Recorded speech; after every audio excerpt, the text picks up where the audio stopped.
Imagine surrounding yourself with incredible women who've overcome challenges, they've rebounded after failures and disappointments, and women who are not afraid to shine their brilliance to make a mark in the world.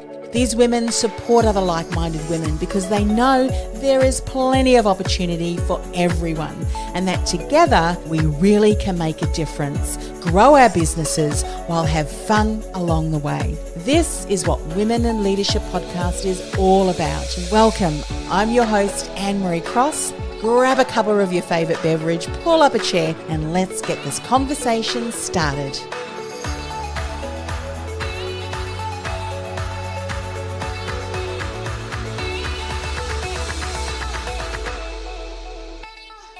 So welcome to another episode, and in recognition of International Women's Day this year, today's guest is a woman who I believe has incredible courage, strength and tenacity despite facing insurmountable personal and professional challenges. And joining me on today's show is Anneke Van Vliet.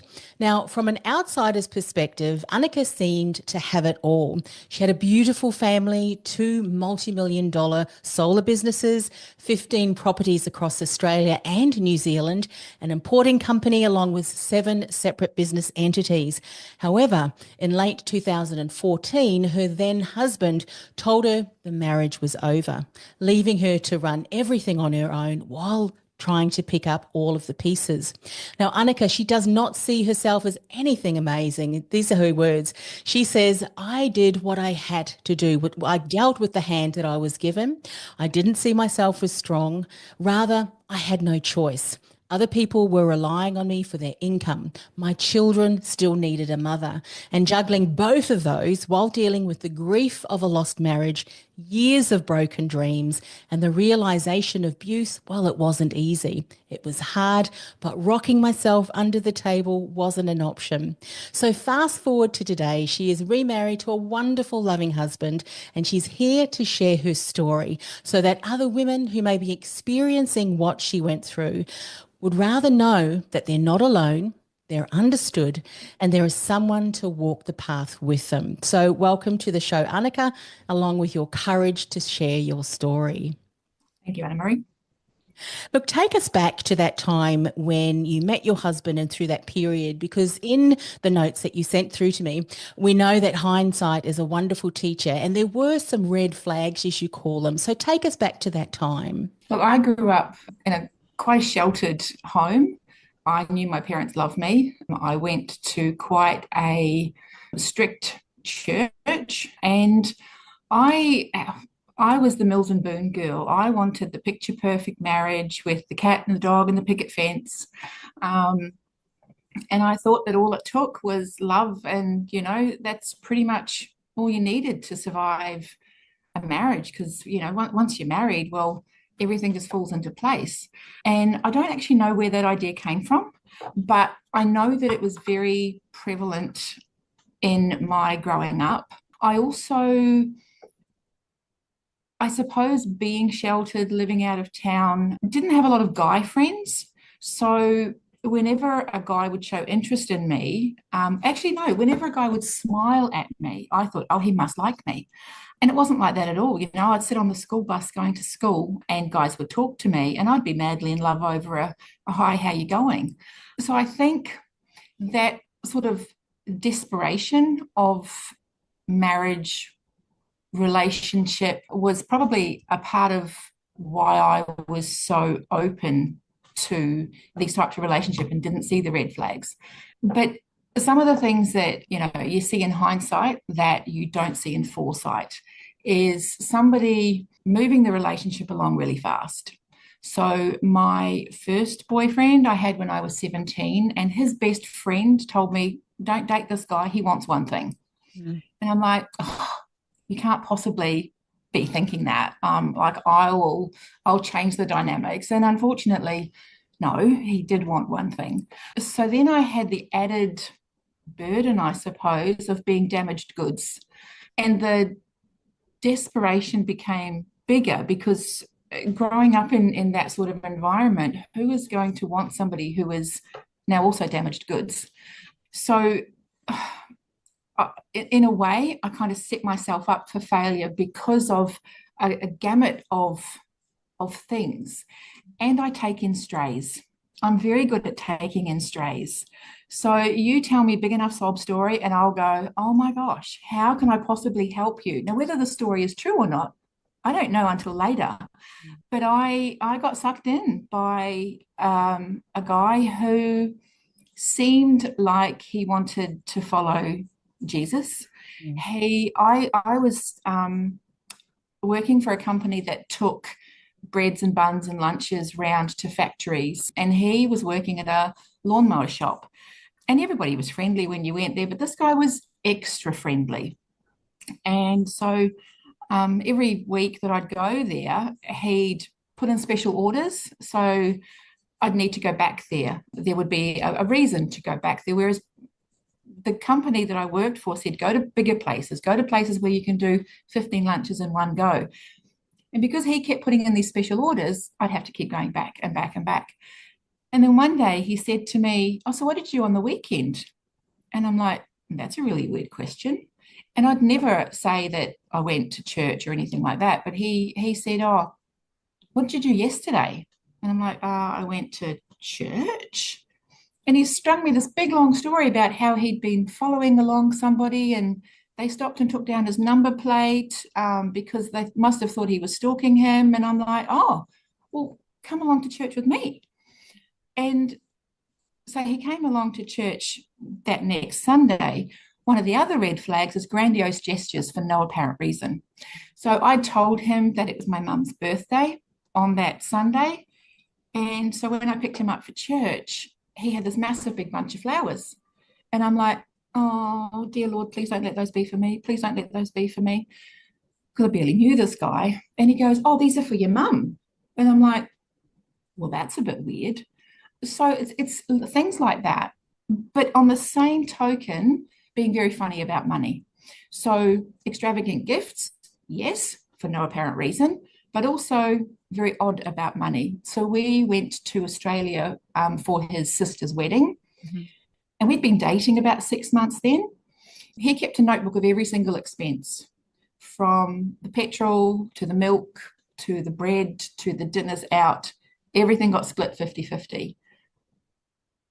And I thought that was a little bit odd, but apparently that's how he did things. So I just went along with it, not respecting boundaries. I had made it very clear that I didn't want the same sort of relationship that I'd had with my first boyfriend. And he was like, yeah, absolutely.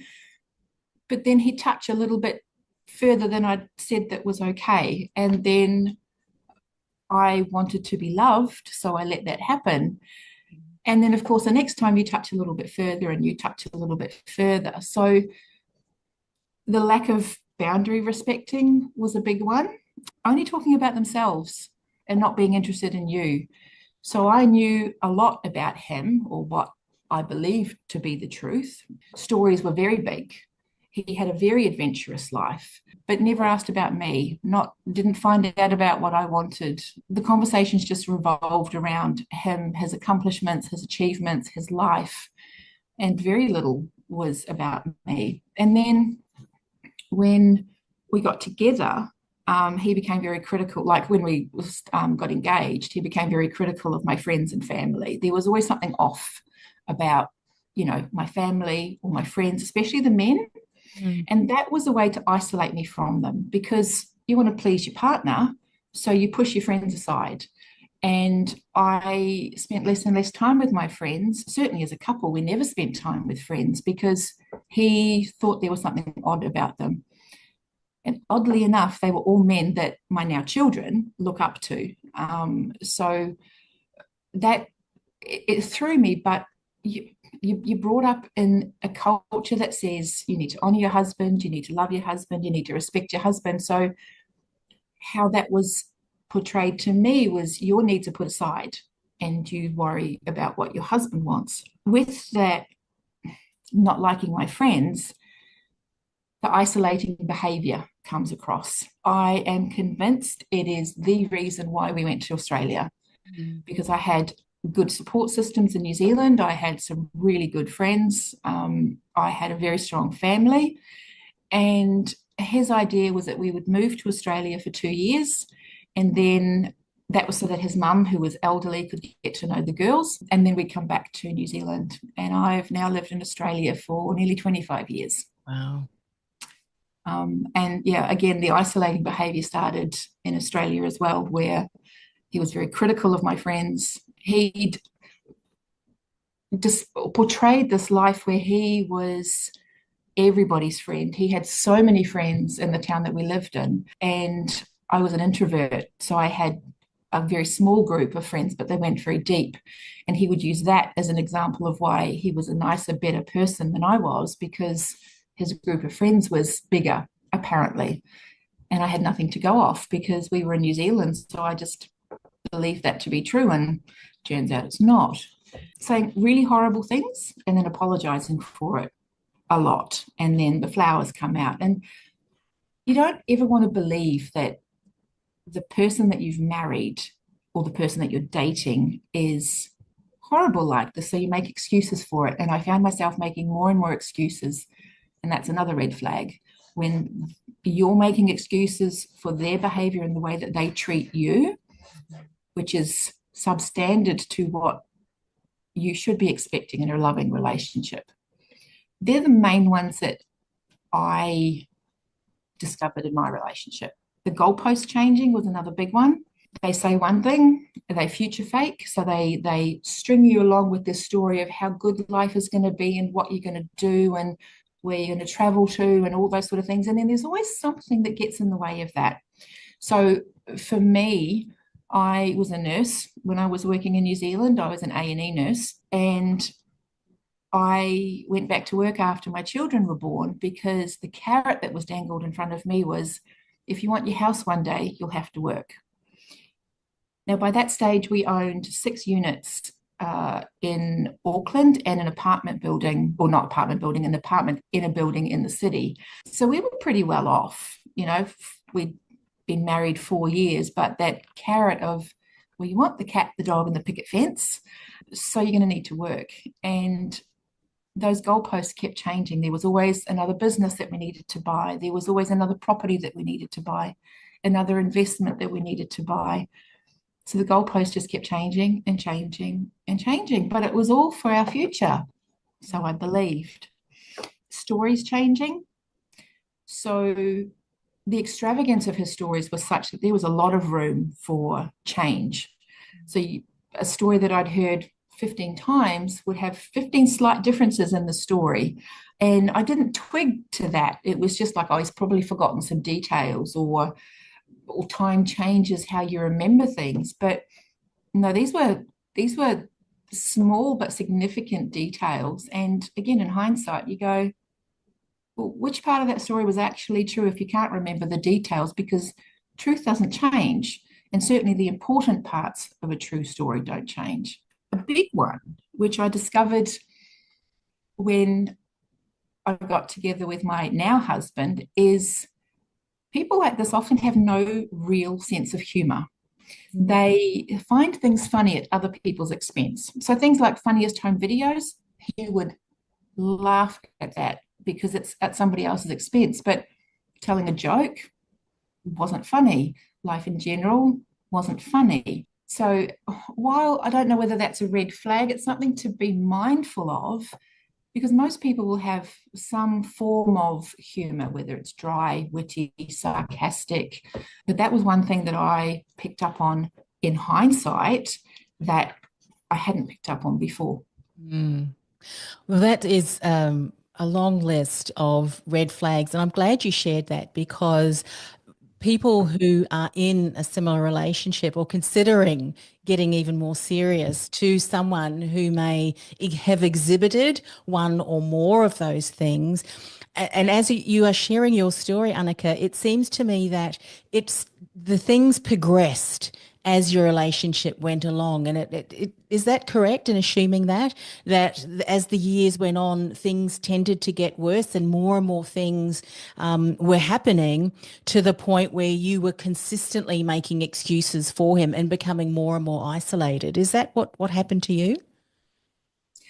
Yes. And the day that it changed, significantly. There were lots of digs. Like I'm wearing this shirt now deliberately because this was a shirt that got so much criticism for apparently it made my arms look big, and other people would be thinking that. So he was just telling me this for my own good. So I wouldn't feel embarrassed when I went out. I love the shirt and I get so many compliments on it now. But it was little things, little digs. Our first Christmas, he bought me a whole range of clothes in a size smaller than what I was. I was about a size 8 when I got married.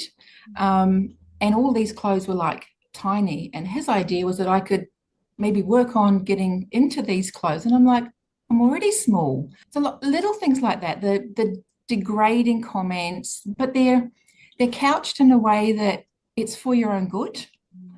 Um, and he wouldn't be telling me this if he didn't love me. Yeah. But the day that it really changed, again in hindsight, was the day that our eldest daughter was born. I was, as I said before, an A&E nurse, and I was good at my job. I was second in charge at an accident and medical centre, and I was where I wanted to be. I had a marriage, I was a great nurse, and I just had a baby. And that was like my trifecta. That was all I ever wanted on my bucket list. And I think that is when he realized that now there was somebody else taking the place that he had in my life, because our daughter was quite ill, colicky when she was born. So for the first 3 months, she was basically glued to my side. And that's when it started getting worse. The digs got worse. I was asked to sleep on the couch because he had to go to work. So could I please sleep on the couch so he didn't have to hear the baby crying? And of course you do these things because, well, it makes perfect sense. You're going to work, I'm staying at home, I can rest whenever. Of course you can't as a new mum, but you don't know those things. And it's insidious. It's so slow. And it's those comments of, oh, so what did you get done today? Oh, the house looks like this. It's insidious, but it's constant. Mm. And there was constant little digs at me, at my abilities, the way that I did the housework, that then progressed over time. And people like this do get very jealous of their children because they're taking the attention off them. If I was to put a timeline on it, it would be when our daughter was born, our eldest daughter was born. And yes, then it progressed and got worse. Then after the second child was born, that was when we moved to Australia, and I was pregnant with baby number 3. So you're in the new country where you know nobody, with 2 children and a baby on the way. It was lonely, and I think it was quite deliberate. So if someone is, because you've learned a lot, now I'm going to ask you in a moment, what were some of the things that you did to be able to support you in moving through that? Because there would have been, such listening to you even share that, it wasn't just one or two of those things that you had experienced over a period of time. And as you said, it was insidious, it was constant. And some of those things we may have, oh, well, he might have had a bad day, that kind of thing. But when we take a step back and say all of these things were happening at one time or another, it only takes a number of months or years for that to start to work on your psyche. Maybe it is me. Maybe I am doing something wrong. And it takes time to heal from that, so that if someone makes a comment, that you don't automatically be, triggered or have that, oh, hang on a minute, and you don't want to live through life from that. But if someone is hearing you today and is saying to themselves, oh my goodness, I relate to some of those things. What would you say to her? What are some insights you could share? How could she to move forward from that? Even if, I mean, obviously, if she's not yet married, think of that because before you make that decision, because this could be something that down the track they need to face. But what if she's living that right now, Anneke? What are some things that you wish someone had have spoken to you or got alongside of you that you can now do for that person? It's a tricky one because when you're in the middle of it, you don't want to believe that your fairy tale is not what you thought it was going to be. And nobody wants to hear, I think your husband is being abusive. Nobody wants to hear that because especially when you've been brought up in a church, you have this insane loyalty to your husband because divorce was not an option. I I knew from the cradle that God hates divorce. And I like how Don Francisco put it.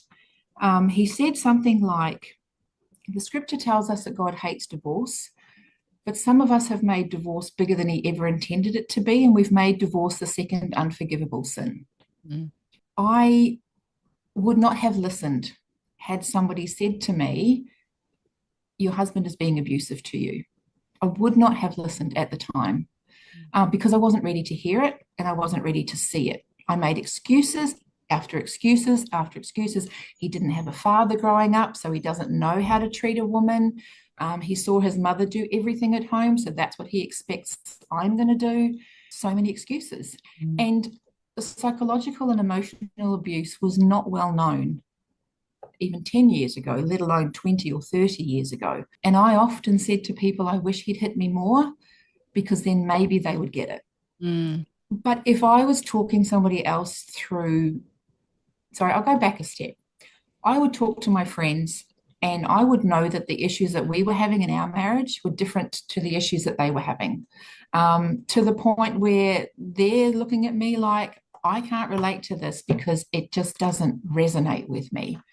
And it's one of the reasons I tell my story very openly because I've sat down over a dinner with a girl in my business coaching group, and I told my story, and she contacted me 7 years later, and she goes, "When you told me your story, I had no point of reference, but now I realize that's what I was going through.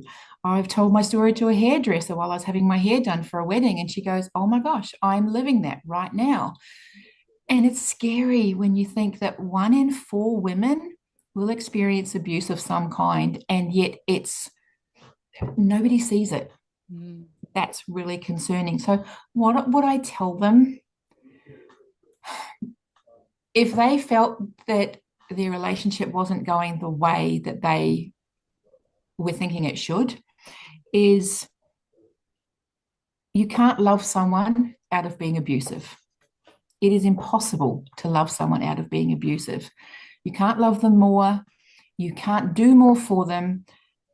If that is who they are, that's who they are. And it doesn't change. The only thing that you can do is put boundaries up that will not be respected, but you need to maintain those boundaries. You need to maintain, this is it. This is a line in the sand where I will not let you speak to me like that. I will not let you say things like that. I will not let you hit me again. I will not let you touch me sexually if I do not consent. I will not. And knowing that those boundaries will be pushed and pushed and pushed in the hope that you are going to give a little like you did before, you need to stand firm and you need to stand strong. And it will drive them absolutely batty because they're not used to that. They're not used to boundaries. And it will go one of two ways. One is they will then start love bombing you to bring you back into what you thought the relationship should be like. So for me, after my husband had told me the marriage was over, he became the best husband I've ever had, other than the second one. But in my first marriage, in the 9 months between marriage is over and him moving out, he vacuumed, he cooked, he cleaned, he picked up the kids from school without complaint. He went to soccer games, he went to this, he did all those things. And I'm like, where was that for the last 21 years? They can do it, they just choose not to because you've kind of let them get away with it. But my boundary was, you've said that you want this marriage to be over. Unless you tell me that that's changed, I'm sticking with my game plan. And that's a James Dobson thing from the book Love Must Be Tough. He said, do not beg somebody to stay if they've told you they want to go. No matter what they do after that, until they tell you, I've changed my mind, do not beg someone to stay. So that was my boundary. And he was very angry that I wasn't doing more to try and bring this marriage back together. I'm like, well, you haven't told me that you want it back together. And if you want to go, I'm giving you that freedom. And if it changes, let me know. The other way it could go if you start putting boundaries in place is that they will go. And you need to be prepared for that fact. because they don't like boundaries and they now have somebody who isn't a pushover anymore. And that's a really hard position to be in because most of the time you weren't expecting a marriage where you were being abused. You weren't expecting to consider divorce. You weren't expecting to consider what it would look like if you lost your house, if you had to share your kids, if you don't go into a marriage thinking like that. And get good people around you. Get people around you who understand what you're going through, who understand that it's going to get really, really tough. And also find a counselor for you, not for your marriage, because these people are very good at sucking in counselors. They're very good at portraying themselves to be amazing and you being the problem because you're always angry. Find someone who can walk with you through it, whether that's a counselor or someone who's been there before. But you need someone on your team, someone who has your back, someone who will cheer you on when things get really, really, really hard. Setting boundaries is also a really good way to sort the sheep from the goats, if that's a way of putting it. If your husband is just having a bad day or he's being stressed at work for the last couple of months and he's coming home tetchy and he's saying things that, you're not real au fait with, putting a boundary in place of, I don't like the way you're talking to me and I'm not going to accept that anymore. We'll either give them a wake-up call to go, hey, that's right, yeah, I do love you and I'm sorry, or it'll mark them as somebody who was not going to listen to your boundaries at all. Mm. Boundaries Um, are so important, aren't they? For sure. So you mentioned a number of really good things for people to do. Is that what you did as well? And were there some other things that perhaps you've done to support yourself in healing? Because you've now said that you've got a wonderful, loving husband. And so often what can happen is that if we've been hurt from a previous relationship, we can be very jaded about any potential relationships. So we really need to heal through that so that, we don't push away those people that friends and obviously now your now husband. So what else did you do to be able to support your healing and growth? I took a big step back from church. I would, I know it sounds quite bad in a way to say this, but I would not recommend anybody go to the church for counseling if they believe they're being abused. Churches are not trained for that. Very often you get really bad advice given that abuse is happening. Mm. Um, and that's what I found. And I actually left the church for about 4 years because of the way things were handled. My ex-husband is very charming, and it was very easy for him to charm people into believing that I had misrepresented things that had happened or things didn't happen. The gaslighting was pretty big. And if you tell a story convincingly enough, people will believe you. Without looking further, the church believed that they had the authority to determine whether I was being abused or not. And that's a no-go zone. Women don't want to admit to that. Even if you are in the most horrible marriage, you don't want to admit or let people think that you're being abused because you still have this loyalty to this person. So what I did was my children had a psychologist that they were seeing, and I would talk to her for about the first 20 minutes just about how the girls were going and about what was happening in my life. And then the girls would have a chat. And some of it was so that the psychologist could go, okay, well, I understand what's happening in this child's life, so I can then target my chat appropriately. And some of it was like, wow, that's a lot going on in your life. So if your child comes with something, then I know how to handle that as well. So that was very beneficial. I also saw a psychologist for me that was the full hour. And I tried to reason through a lot of things. Why did this happen to me? What made me vulnerable to this type of relationship? And then about 4 years ago, no, about 6 years ago, I thought, okay, God, I'm ready for somebody else to come along. But it needs to be somebody very special because I had already started pushing people away, people who got a little bit too close. And I'm like, I'm not interested in you at all. You're a great friend, but I don't want you to think that this is anything more.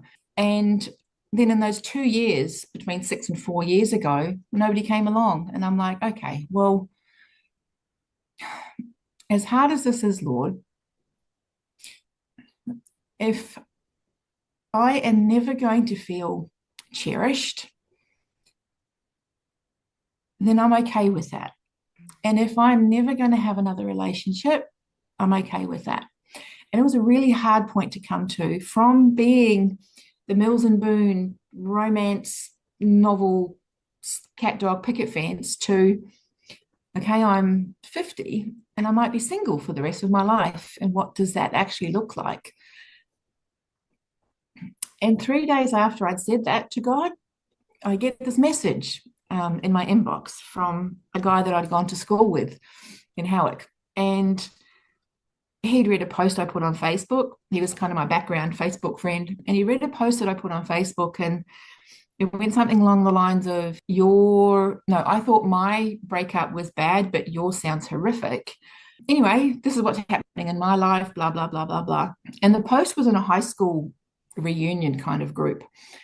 And so I'd said to him that, or I responded back with, hey, good to hear from you. That post was basically just the highlight reel. Here's what's actually been going on. And we started talking. And first it was about just comparing notes on what he'd gone through, what I'd gone through. He'd say things like, so my ex would do blah, blah, blah, blah, blah. Do all girls do that? And I'm like, well, no, but I'd be doing the same thing to him. So here's what happened to me. Are all guys like that? And he's like, well, no, here's how I would have handled that. And so for 18 months, we were just chatting. Oh, he was in England at the time. And for me, that was the best possible thing because I could get to know him as a friend long before any feelings developed. And I just think God has an amazing sense of humor because if Mark had been here and asking those questions, I would have pushed him right away. Even though I felt ready for a new relationship, he was too friendly. He was too nice. He was too kind. So there must be something wrong with him because I had been told all these really horrible things about me, and he clearly didn't know any of that. So the fact that he was so far away was a real blessing. In that time, between the 6 years and the 4 years after, or when he started talking to me, I was also looking at what a normal relationship should look like. So not what the church tells me, not what friends tell me, but relationship coaches. There was 3 in particular that I followed.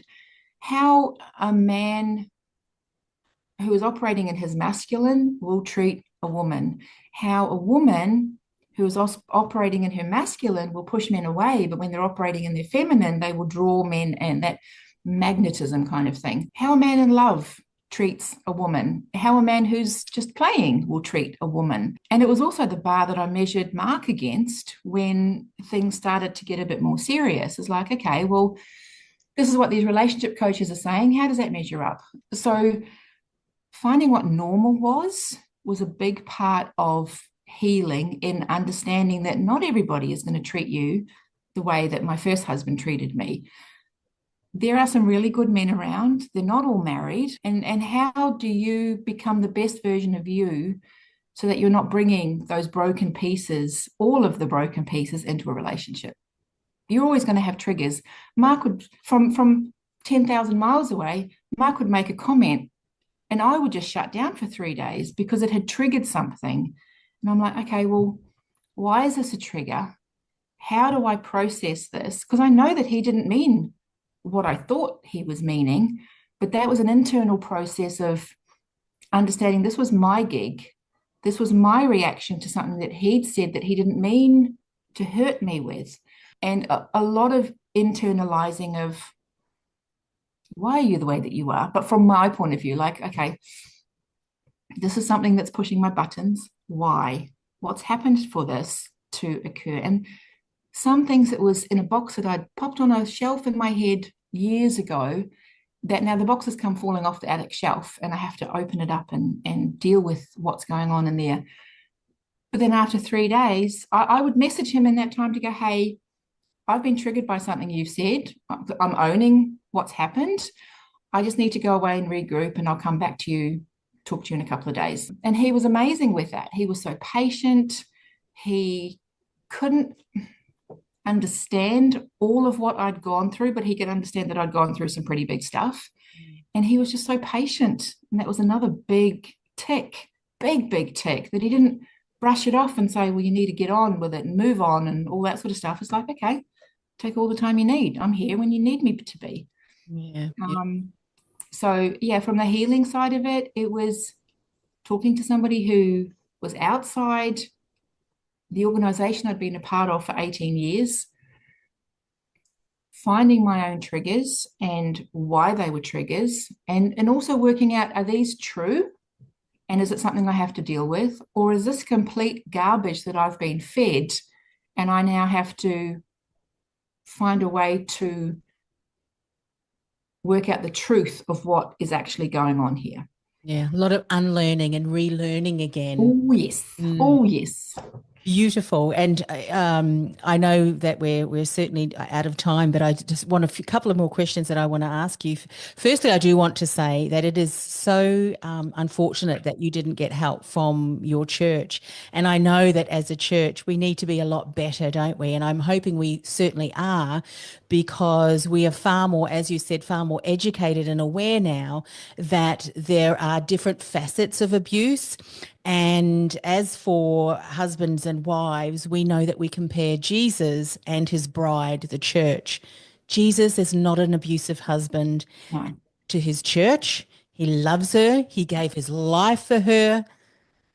That is what husbands should be for their wives: Yeah. protectors, providers, Yes. put their life on the line for their wives. And Yes. I think if husbands are not doing that, then we need to stand up for the wives, don't we, to be able to do Mm. that. So thank you for speaking up. One thing I do want to ask you, Anneke, is from a place where you are today and the woman that you are now, and one thing, God is amazing, isn't he? As soon as you surrendered and you said, Lord, if that is going to be my life, then I'm okay with it. And then Mm. instantly the Lord went, okay, now you're ready, and Yeah. took you through that healing. So I think from what you've said, faith in your relationship with the Lord has always been important to you. And there is healing in that, isn't there, for sure? Oh, And you yes. showed that. But Yes. if you could go from a place where you are now and where God has really led you, who he's reminded you of who you are and have always been in Christ. If you could go back to the woman, the young woman that you were at your lowest, what would you whisper to her? You said that you were going to ask me that question. I've been thinking about it since then. And I think it all comes down to, you are so loved. You are loved more than you will ever know. You will. One of my daughters said to me when the middle of the court case was going on, was, Mum, why don't you let him have the money? Because you are so loved and money is all he will ever have. And it really struck a chord with me, because for so long I thought I was not lovable. I thought I was damaged goods. I thought I was not attractive enough, not enough. And I would say to her, you are enough. And not to put so much, to listen to other people for a start. If your friend is telling you, or sorry, if your boyfriend's friend is telling you not to date somebody, that's a really, really good sign. Maybe don't date the guy, but also to rest in the knowledge that this is just a day. There is the rest of your life. And just because things aren't happening in your relationship or in what you hope for a relationship today, it's just today. And when I was diagnosed with major depression, I knew I just had to make it through to the next day. Just make it through to tomorrow. Tomorrow will be better. but I'm very, very thankful that my girls are stronger in that they know who they are as people before they even got into relationships. And I love that for them because I had no idea. I thought the cat, the dog, the picket fence, the nurse, the marriage, the kids was it. And I had such a naive view of life that I set myself up to be a target for people who just wanted that. So if I could go back in time, I would say you are so loved. Be patient. God's bigger than all of this, and just to keep looking for tomorrow. It's not all about today. Love that. Well, thank you so much for coming on the show. Thank you for your vulnerability. Thank you for the insights that you've shared. I know it's going to be helpful for many people, and I thank you for coming on the show. Thank you for having me. Hey, it's Anne-Marie. Before I go, are you a coach or a consultant who feels like the world's best kept secret? Your experience is vast, yet secretly you're frustrated because despite all of your hard work, you're just not getting the visibility, leads, or new clients you'd hope for, and you don't know why? I've created free training and resources that'll help you build visibility, generate leads, and enroll dream clients with ease because you're seen as a trusted authority, even in a crowded marketplace. And you've positioned yourself as the choice versus just a choice with your unique, uncopyable, and unforgettable brand and message. And you're able to nurture listeners into leads from your podcast, even from your first episode. To access these free resources, go to ambitiousentrepreneurnetwork.com/community. That's ambitiousentrepreneurnetwork.com